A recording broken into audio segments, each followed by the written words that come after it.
on the Caravan doing this for a handful of days? And is it enjoyable? What do you learn about the other coaches and yourself?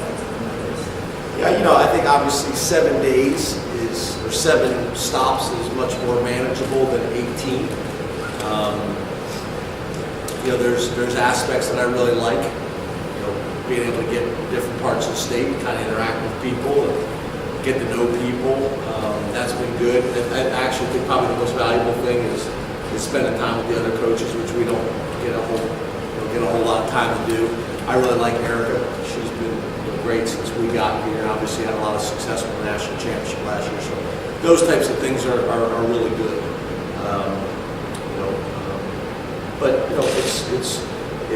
It's an opportunity for us to get out and kind of get more time with you guys and build relationships kind of throughout the state.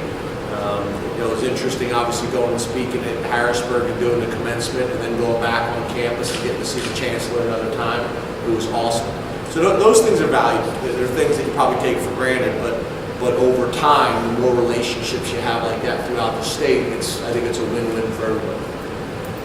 James, how much different do you think the perception of Penn State is recruiting-wise from prospects and maybe their families now after you guys won the Big Ten title compared to when you got here that first year and were just coming out of the water things? Yeah, I don't know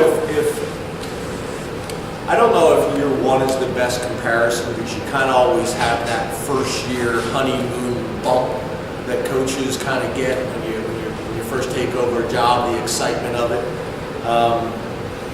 Where I probably notice it the most right now is probably nationally.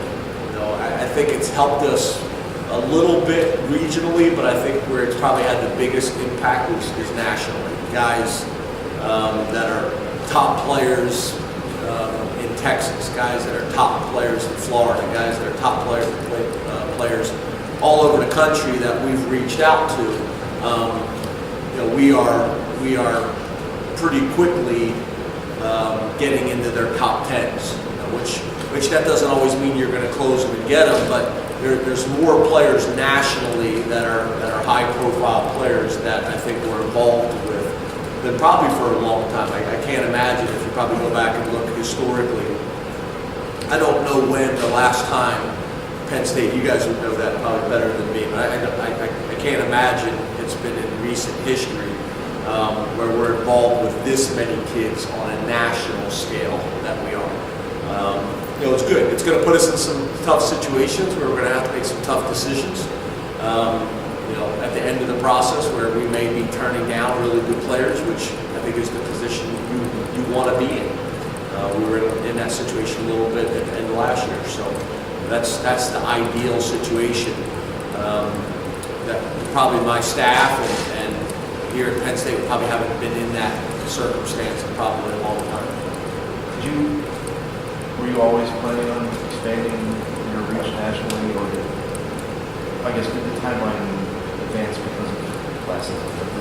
Did you think eventually we would want to get there, but because of the success last year, that's maybe sped up that? No, I think we've taken the same approach really since we've been here. It's the difference is people being receptive to us, or being more receptive to us. So I don't think our approach has changed a whole lot.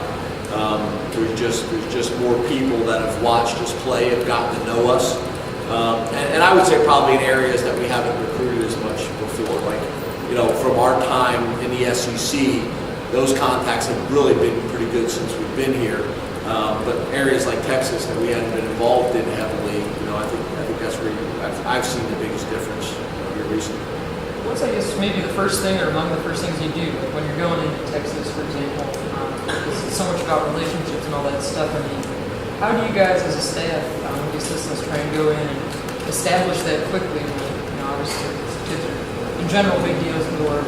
Well, I think part of it is most of my staff has been doing this long enough that we have connections and network. I mean, I coached in the Big 12. I mean, the majority of our team at Kansas State was from Texas.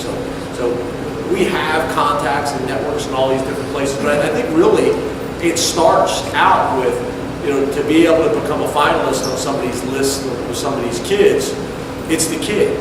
That I think as it gets down to crunch time, then the coach is going to have an influence and the parents are going to have an influence. And that's where really the relationship really factors in, and that's how you're able to close on some guys.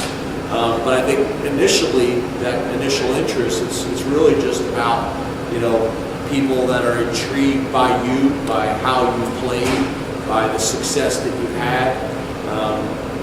So I think that's really kind of what's growing more than